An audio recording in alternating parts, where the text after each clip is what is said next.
El acuerdo del Consejo en sí mismo es un buen acuerdo. La Unión General de Trabajadores valora positivamente que los jefes de Estado y de Gobierno de la Unión hayan visto la necesidad de poner de inmediato en marcha un paquete de medidas para paliar la crisis del COVID, causada por el COVID, y la reconstrucción europea. Es también un buen acuerdo porque, de manera implícita, implica un cambio de rumbo de políticas anteriores que ha llevado a cabo la Unión. Hay una diferencia sustancial con las medidas que se tomaron en marcha a partir de 2008 y, de alguna manera, supone que el dogma de la austeridad se ha roto. En ese sentido, tanto la cuantía económica dedicada a España como el que de hecho, haya una mutualización de la deuda es algo muy bienvenido. Y también, y por último, el que también, de alguna manera, se implica y se da mayor importancia a la forma de construir Europa de la que participa la Unión General de Trabajadores. Nosotros somos fundadores de la Confederación Europea de Sindicatos y entendemos que hay dos fórmulas para construir Europa. Una que va hacia una mayor integración, no solo económica, sino también política y social, y una que es más cicatera, seguramente representada por estos países mal llamados frugales, y el acuerdo, aunque es un acuerdo muy pactado y no es perfecto, apunte más a la primera vía que a la segunda. Es un acuerdo histórico por dos motivos.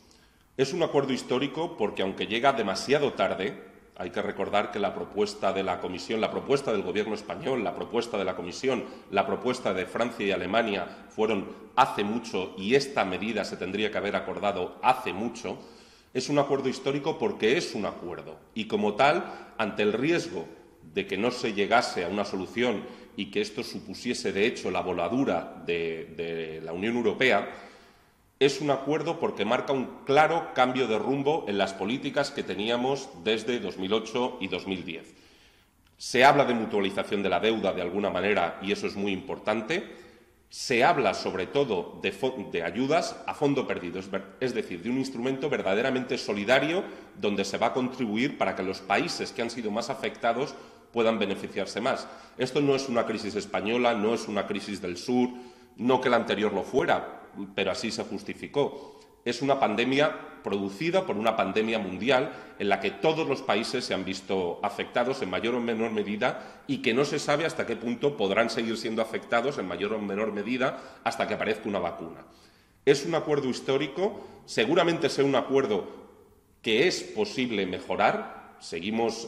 Hay distintas instituciones entre las autoridades europeas que pueden poner en marcha distintos instrumentos, como se hizo con el SURE, por ejemplo, tan importante para poder financiar, por ejemplo, los ERTE en España, pero también medidas que impliquen una mayor relevancia del Banco Central Europeo y, sobre todo, un cambio en la gobernanza y en la política del semestre europeo. También es verdad que es un acuerdo histórico porque va a permitir que se abran algunas cuestiones que parecían tabú hasta ahora, como una mayor integración fiscal dentro de los Estados miembros y que van a cuestionar las actitudes fiscales de algunos países, por ejemplo, de los mal llamados frugales y, por ejemplo, de un país que ha sido muy relevante durante esta negociación, que ha sido los Países Bajos y su política fiscal y de beneficios para algunas empresas dentro del continente. También lo va a ser porque abre la puerta a figuras que la Unión General de Trabajadores ha venido durante mucho tiempo reclamando, como un impuesto para las transacciones económicas y financieras, un impuesto para algunas actividades, la famosa tasa Google, mal llamada tasa Google, etcétera. El acuerdo tiene cosas muy positivas, también tiene cosas en las que no estamos muy de acuerdo. Como positivas, entendemos que la propuesta del Consejo y la propuesta que llevaba el Gobierno español no han salido muy debilitadas. A lo mejor la cuantía es inferior, pero es verdad que la idea y el proyecto sí que están ahí. Hay dinero para una reconstrucción que es urgente, hay dinero para paliar alguna de las consecuencias que ha tenido la pandemia del COVID, pero también hay, sobre todo, un mensaje político de que se quiere avanzar hacia mayor integración.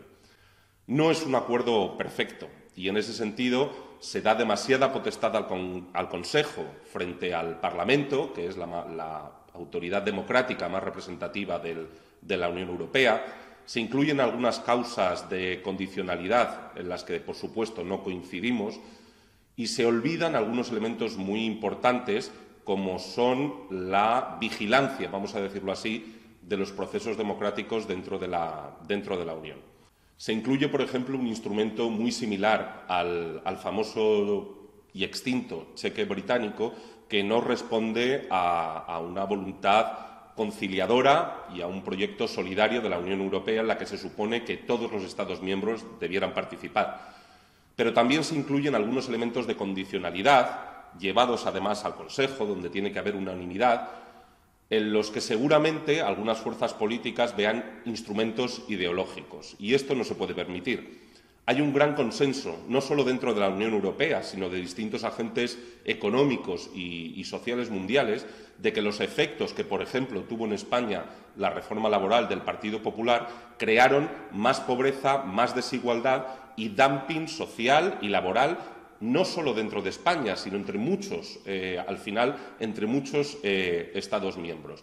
También se habla recurrentemente del sistema de pensiones y estamos seguros de que va a haber intención de privatizar el sistema público de pensiones con la excusa de esta ayuda financiera o de mayores recortes en los servicios públicos que fueron, recordamos todos, los grandes perdedores de la crisis económica y financiera de 2008 y de 2010. Estos tres aspectos que no aparecen de manera implícita, pero que seguramente serán utilizados por algunos, por los instrumentos que sí aparecen para ser llevados a cabo, son altamente criticables y, desde luego, en contra de la política de la Unión General de Trabajadores.